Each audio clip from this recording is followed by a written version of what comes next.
how was that? How did it feel different than the other two things that we did? I liked it. Who said it was so hard? Me, I couldn't do it at all. So say more. Just, I don't know. I mean, I probably wasn't doing it right, but I couldn't do it without labeling.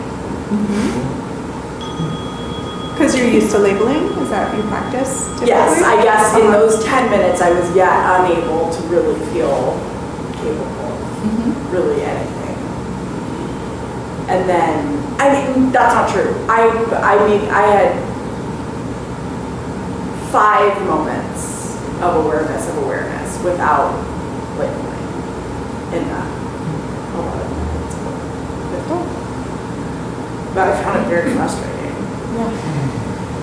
Yeah, and again, I think that just points to what your previous condition to meditation is. Yeah. Not that you can't do it. Right, you could totally do it, but we've been conditioned.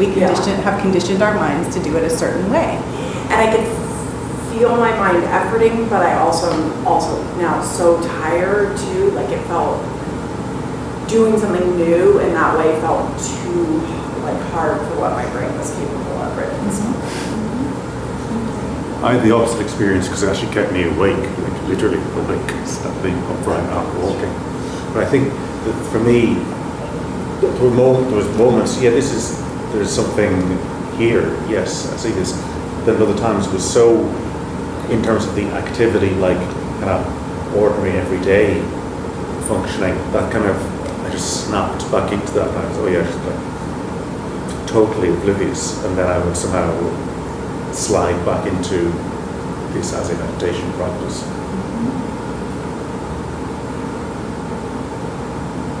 It made me think of early on when I was mentoring with George. He made the distinction between implicit and explicit meditation instructions, which I thought was a good distinction. This felt like implicit, like just it's a simple instruction and you just kind of find your way. And it was really accessible to me, I think, because that's the way, at least in the communities that I've practiced yoga, that's the way they teach. It's definitely an awareness practice, but there's no noting, there's no technique particularly.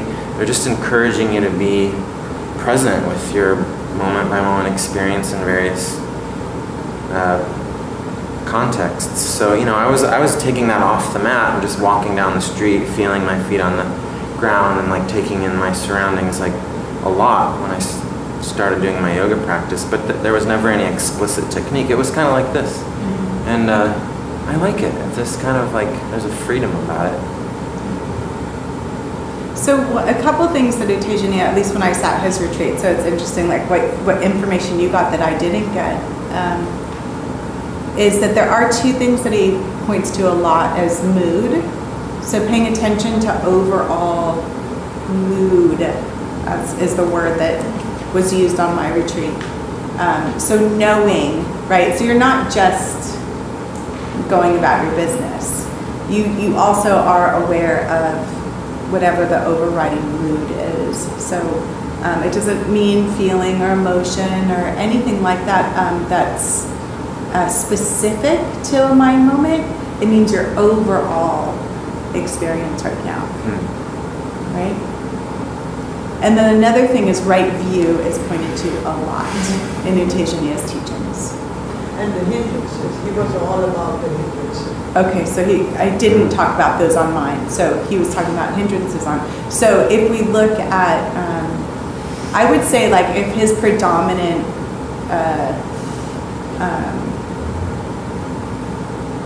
foundation would be the 4th foundation. Because a lot in that area, especially if you're talking about hindrances, view is a big part of what he teaches. Really big into the 5 faculties, so paying attention to the wisdom parts of our practice. So there is a part of it that's just awareness of awareness, but it's what is awareness? His terminology around awareness is, are we being mindful? Is there energy? are we paying attention to the ideal? So it's not just, it's not just knowing what we're doing, it's doing it skillfully. At which pace did you move during that retreat? At what pace? I remember listening to the Dharma talks while you were away. Oh, yeah. Right when you returned, and then Yeah. posted them. And even just the manner with which he spoke and his interpret was so slow. And I'm just curious to know how did you move? I don't know, it was really the first, because I've sat with him twice.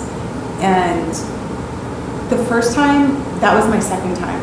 The first time it was hard for me because I've been conditioned. Again, like it's okay to look at our conditioning.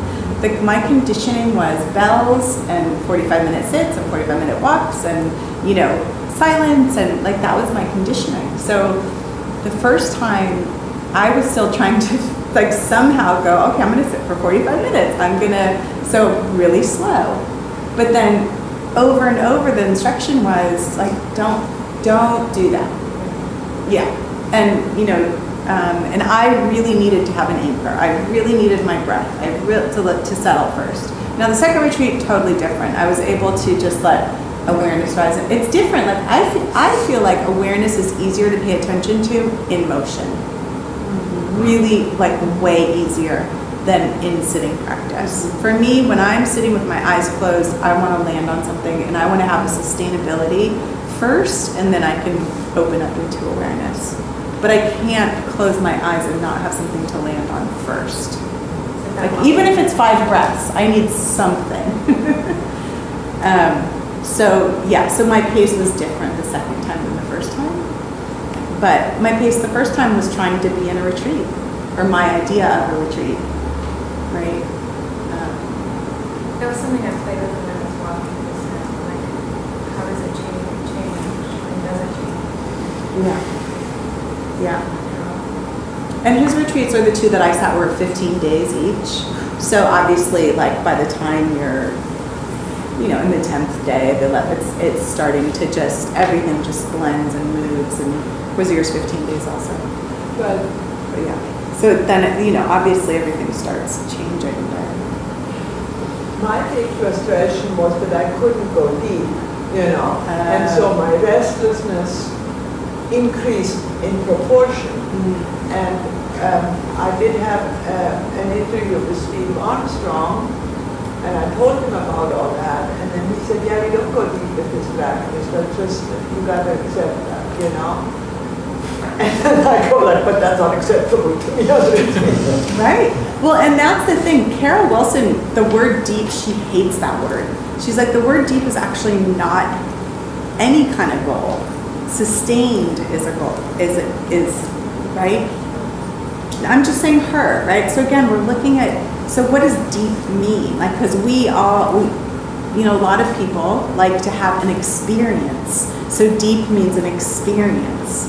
And I think what's often being pointed to sometimes by people like U Tejaniya is we're not trying to get anywhere, right? Depth is something that we are striving for or towards, when no, actually we're just trying to be awake and aware. So is that deep? Maybe not. Yeah.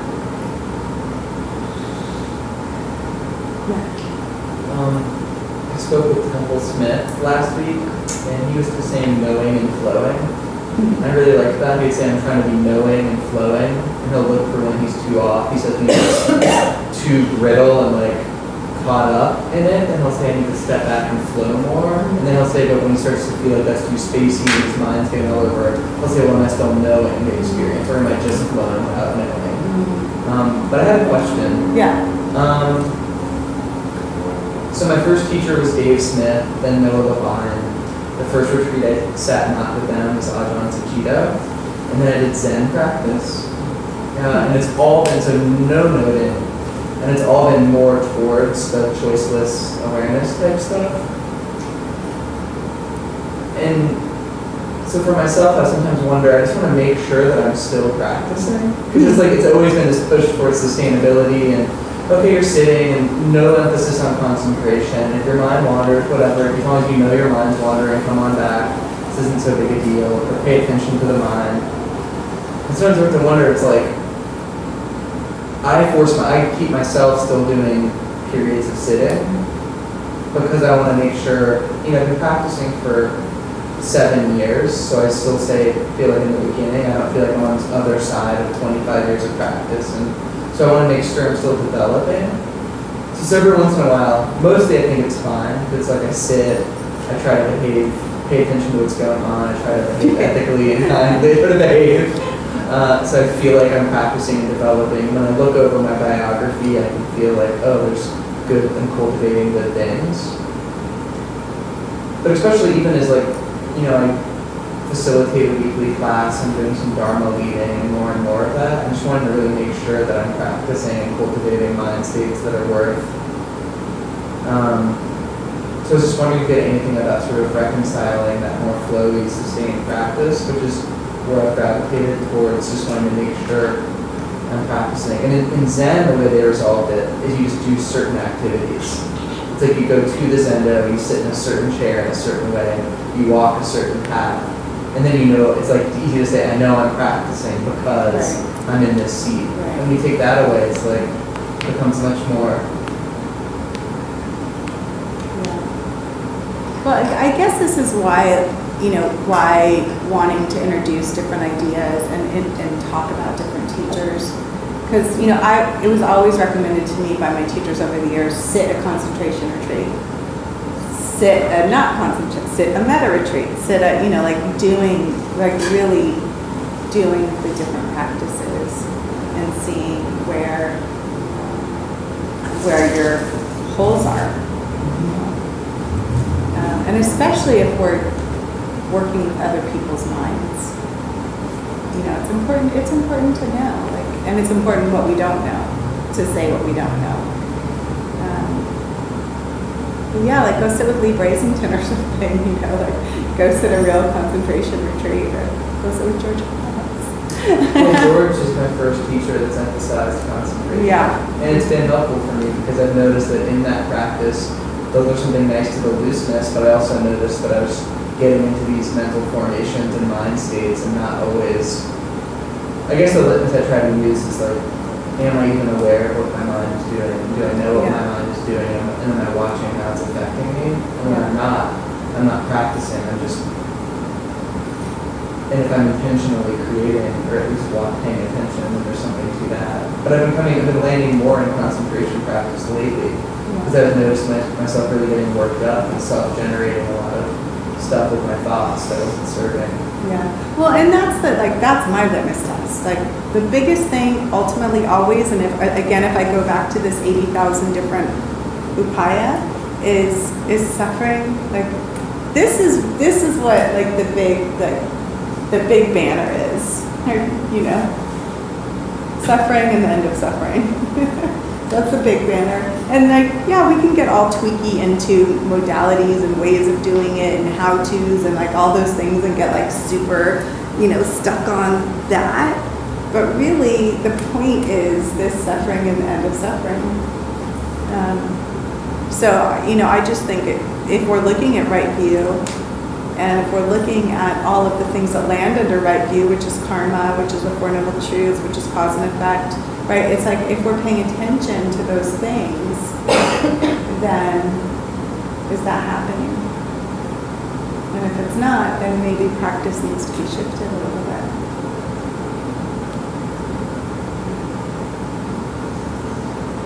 In Burma, what they say, or at least what was said to me by a nun, and I think she said something similar to you, was that the way the Burmese view U Teshani's teaching is that he has a naturally concentrated mind, and so he's able to do the technique, but most people don't. And if they don't do some concentration practice where they can actually do the technique, that it's not useful to them. And in my own experience of teaching next door, I was trying to present just basic Shinzen stuff, and people couldn't do it because they didn't have enough concentration. And his view, Shinzen's view, is that You don't need to teach concentration, you just need to come on retreat, and in retreat practice, you'll develop the concentration that you need. But then most people don't go on retreats in our community, so that instruction is not useful for them. So the reason that I split the concentration out and teach it separately is because people couldn't do the technique. But 10 minutes a day of doing a basic concentration practice, in a couple of months you'll have enough concentration to do the techniques. And then you can make a decision better about which way is going to work. But you really do have to deal with Yeah. whether or not you can do the techniques or not. And then if you can't do them, look for the remedy and then do that piece of practice until you can get to the place where you can actually do the technique. Yeah, Shinzen said with do nothing technique, he said, if you notice that in your do nothing practice, there's mindfulness happening, like clarity and equanimity happening, insights on occasion, then that's probably a good one for you. But if it's just a mess, then maybe go back to a more structured technique. So I thought that was a good way of just like what works in that moment or in that time of your life.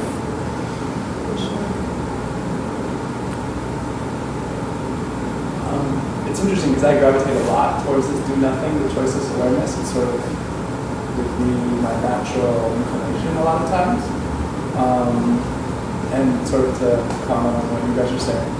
For me, if I hadn't done the noting around the emotion, I wouldn't have understood my emotional life at all. And if I hadn't had a sense with the noting around whether or not I was spaced out or not, I wouldn't have been able to do choiceless awareness. Totally. So now I have a sense of that, so it feels like, and also coming off retreat, I have a bit of concentration that I can get into that space where it's very expansive and that it is more choiceless, and it seems to work, and it seems to be something I really enjoy. Which is, again, going back to right view, and why right view is so important is we have to see that causes and conditions are always there, right? And the causes and conditions that are allowing you to do that kind of practice are that you had another kind of practice, right? Like we can't ever pretend that there aren't causes and conditions in existence. Like that's wrong view. Something is creating every moment, and knowing that is important. So that's a perfect example. And U Tejaniya was a Mahasi Sayadaw student. So, and U Pandita student, so had that practice first to be able to say, oh, you don't need that, right? But the causes and conditions got him there to be able to say that. So I don't think you can throw out, his experience, his previous experience. Yeah. Well, that's the same with the Bible with teachers. Yeah. They always say, there's nothing to do. Emptiness. But that's after 15 years of Right. Was there like a Krishnamurti who's always like, do nothing, there's nothing, call to search? He was mentioning it every day. He would sit, study practice every day, kind of that way. Right. Yeah. So it's,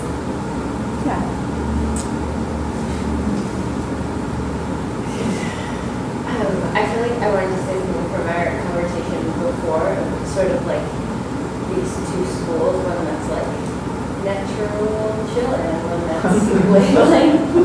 And I watched myself start to feel defensive as we were talking about the labeling practice, and I feel like I've noticed come up in myself, in my meditation friendships, and in communities, sometimes a feeling of like, the way that works for me is the better way, and this other way, like, I feel like there's a classic argument about why each one isn't actually valuable. And I feel like I want to put that out there, something I feel like I would like to release in myself, and something that I feel like I would love to not have that in my communities, And so I also wanted to say, like, appreciation to Julia for being like, this is my experience and how they're similar.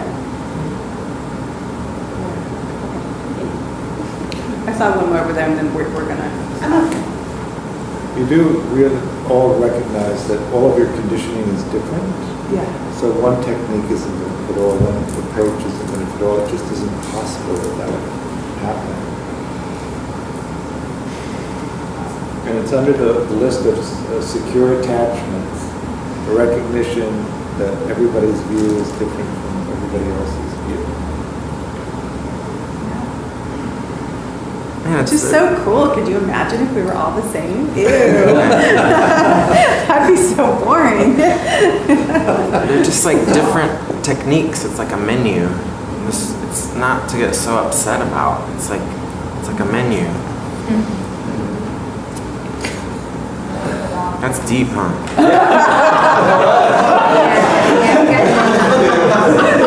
It's true though. That's not what I was laughing because my mind immediately went, but mine's the best. I'm hungry. Mine's the best. Oh, mine's-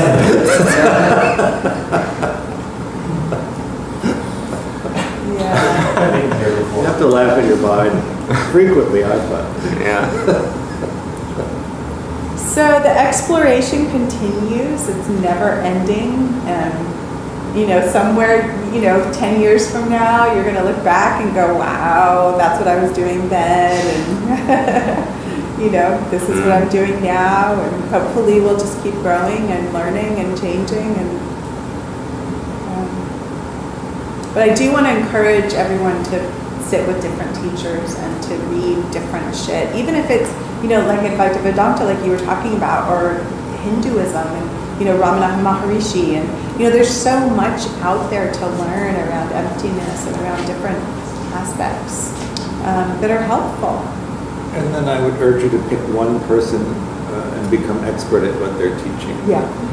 No, that's a good point. That's a good point. Is that it is important to really explore deeply something, to know it.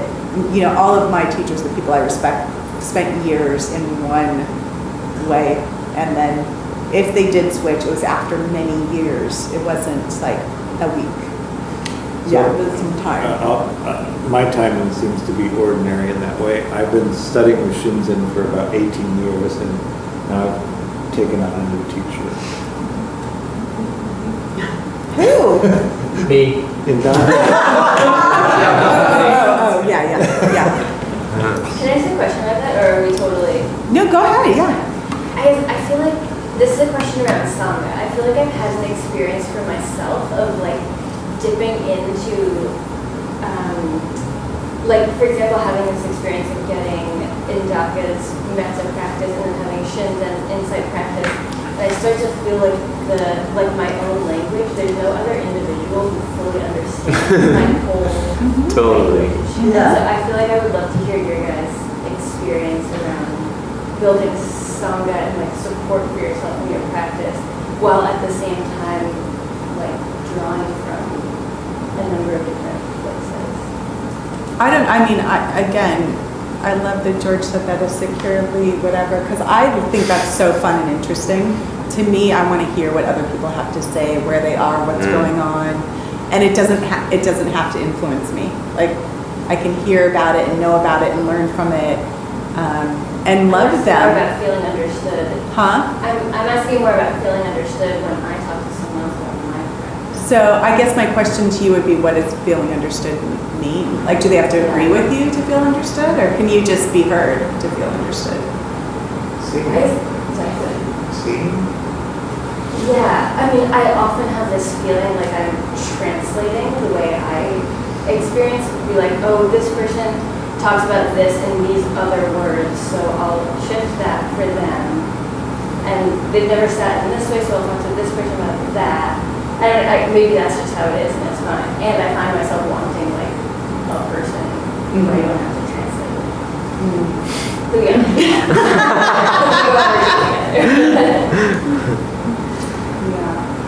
Maybe stop translating. Interesting. Yeah. Let them translate. Let them make all of those connections. And then feed back to their understanding. That may give you a way of feeling seen. Because also the subtleties kind of don't matter. Again, if we're coming back to the same non-harm, connecting, communicating, death, right. No, but if we're coming back to the same outcome message, then maybe the subtleties don't matter so much. Right. We all know the end of the game. But it's just the same for the people who are just like interested in law. Who are interested, yeah. So, Shinzen says, and I kind of agree with him, actually, I'm trying to soften this, I'm emphatically agreeing with him on this, that the deeper you go, I don't, it's a terrible word, but the more sustained you are in your practice, the more your experiences are going to be different from almost everyone else. It is not reasonable to not relate to them in an intimate way because you'll become increasingly isolated if you do. You have to find a way to be able to talk to people that don't practice. It's just, your life will become so out of balance if you don't do that. Or who practice differently. Yeah, well, what made me think, when you were talking about that, because I teach on teaching teams a lot, when I teach retreats, it's usually 4 different teachers, and we all teach differently. Even within the Theravada, Vipassana, Insight tradition, IMS, Spirit Rock, we all teach differently. And so we need to find a way to make a retreat go smoothly, and we do. Right? So it's like, the goal is the same. We want to suffer less, and we're trying to get that point across. And we might go about it in very different ways. And that's okay. I feel like the deeper I get into my practice, the more I'm actually able to share my practice with all my non-practicing friends, or just share myself with my non-practicing friends, which was surprising because I feel like when I first started practicing, I thought that that was a line in the sand that would divide somehow. I just like people that are loving and kind. I don't care how they got there. If it was vegan donuts, cool.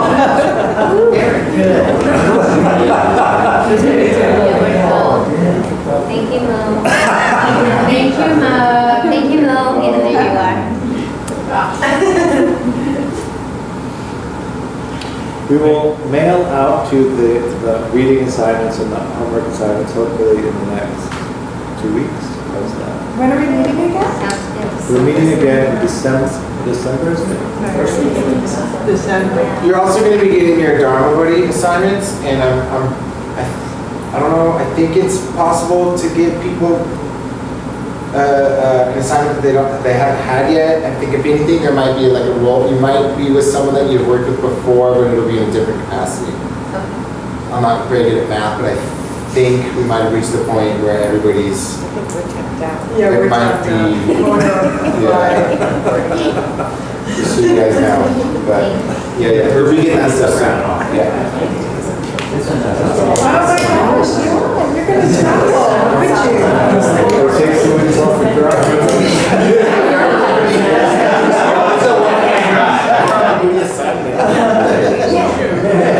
Is that our very casual closing? Yeah. Yes. Thank you.